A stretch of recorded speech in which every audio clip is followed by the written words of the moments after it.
கடிகாரச் சுற்றுப்பாதையில் clock wise சுழலும் இந்த சக்கரம்தான் நமது பயம், பாதுகாப்பு, பணம் மற்றும் உயிர்வாழும் ஆசையை தீர்மானிக்கிறது.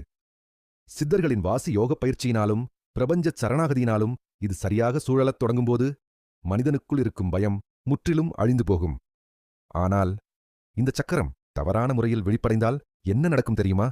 மனிதனுக்கு களவுக்கு அதிகமான மரண பயம், பேராசை, மன அழுத்தம் மற்றும் இரத்த நரம்பு சார்ந்த நோய்கள் உன்னை பிடித்துக் கொள்ளும். மாறாக சித்தர்களின் அருள் மற்றும் தியானத்தின் மூலம் இது சரியான முறையில் வெளிப்படைந்தால் ஒரு மலை போன்ற மன உறுதி பிறக்கும். வறுமை அகலும்.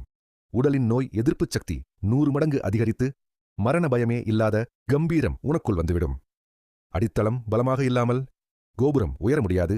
மூலாதாரத்தை முறைப்படி தூய்மைப்படுத்தி பிரபஞ்சத்தின் பூரண அருளையும் கர்ம முக்தியையும் பெறுவோம். அடுத்த வீடியோவில் சுவாதிஷ்டான சக்கரம் பற்றி பார்ப்போம்.